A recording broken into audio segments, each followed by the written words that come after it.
Hello creation, I hope you're well. This is something that I wrote 10 years ago. It's called Mr. Mountain Turned to Mouse. It's lyrics that are written in song format. And then I want to talk, and it's having read this, it's brought something up that I have to deal with. And I'll talk about that afterwards, because this is actually helping me release that something. So I'll talk about that afterwards, and we'll do it together. You're the kind of man who takes what he wants. Don't ask permission, 'cause you think you got a right. Well, don't come round here all guns blazing, brother, 'cause this may be your very last night. You're the kind of man to pin a woman down. Use the force however you seem fit to win. But let me tell you, mister, you ain't so tough. Please take a seat and the lesson will begin. Oh, to see the look upon your face. What's this? You ain't afraid of me? How the ego has to answer now. Go on, man. Set your spirit free. You're the kind of man who beats upon the weak, feeding off of fear like the psycho that you are. Well, brother, take some advice now, 'cause if you don't, you won't get far. And still the disbelief sits upon your face, and what do you know? Someone who don't fear you. It must be like trying to swallow up a cactus. The drying mouth is just the very proof. Oh, to see the look upon your face. What's this? You ain't afraid of me? How the ego has to answer now. Go on, man. Set your spirit free. So what's it gonna be, Mr. Mountain Turned to Mouse? Is this the turning of the puny worm? Is this the last time that you'll come around? 'Cause this jelly of a guy stands before you firm. Oh, to see the look upon your face. What's this? You ain't afraid of me? How the ego has to answer now. Go on, man. Set your spirit free. Having rediscovered these writings that I wrote 10 years ago, thereabouts, and having read through some of them has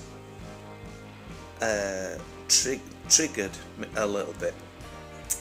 And that one in particular, Mr. Mountain Turned to Mouse. Now, there's something that happened many years ago where I was out with a friend who'd come across from Ireland to see me. And that day there'd been violence in the city, local city, and it was to do with football. And we went to the toilet in this particular pub, and it was packed with this toilet, and these bouncers came in and said, "We've got any Leeds fans in here?" And my mate shouted up. So he punched my buddy, and it was like shock. You know what happened? Now I was in there with another one of my mates who actually grabbed my arm and sort of pulled me into this empty sort of toilet cubicle, you know. But as he grabbed hold of me and started pulling me back, the fear that came up within myself, not because it was dragging me into the toilet, it was just,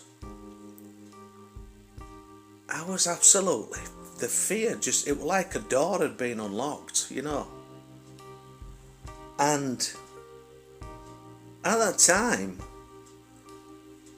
I would have, or I thought I would have fought anybody. And I've struggled with that, and it was like I let my mate down who got punched, you know. But it was like, I can't explain it. It was like a door of fear were unlocked. And I carried the shame about with me for not sticking up for my buddy, for not doing anything, you know. I mean, as it happens, there's no excuse, is there? But, you know, in the past I'd have just waded straight in, and I really would have. And I can't understand why that happened. You know, not that that was the right thing to do. That's how we lived our lives then. But that instance, you know, and this isn't an excuse. This isn't me trying to make out that I'm hard or all like that. I'm being totally honest. It was like a door of fear were opened, and you know, I was afraid. You know, and I've carried that shame about with me all these years. And rereading that, what were written 10 years ago, has brought that back up, and that's part of these energies that's being worked through at the moment. And I know there's collective energies, effectors and all what have you, what's going off in the world, but on a personal level, I felt so ashamed of myself for not doing anything, you know, afterwards. When in previous instances I would have. And I just thought, and to this day I don't know, I can't. It was just overwhelming fear. It's, you know, but that took me back. When I look back now, I'm trying to work this out while I'm on talking to you about it. There was a lot of fear. I had a lot of fear as a child. A lot of fear. I lived in fear as a child for many years. Many years. And I just think that was a door that was opening. And all that fear that had, you know, had been sort of locked away sort of came out, and it paralysed me, you know, which you can do, can't it? Which is why we've got to get to the root of these things and heal from them and let them go, you know. There's nothing to be ashamed of.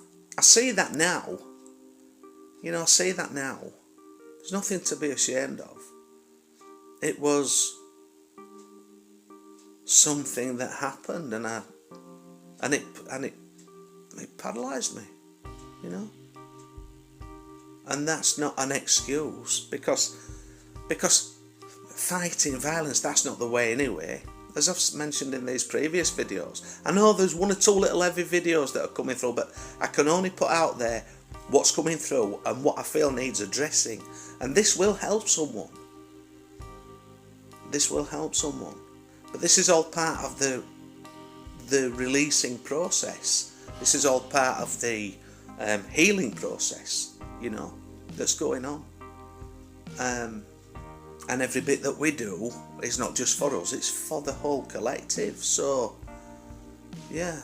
But this piece, like I say, Mr. Mountain Turned to Mouse, the title in itself just triggered me, and as I was obviously meant to read this because it's taken me back to that instance which has come up, and it was definitely shame. It was shame based. It was fear. It was fear that came to the fore, but it was the shame that I carried about for not doing anything. I felt I'd let my mate down. I felt I'd let myself down.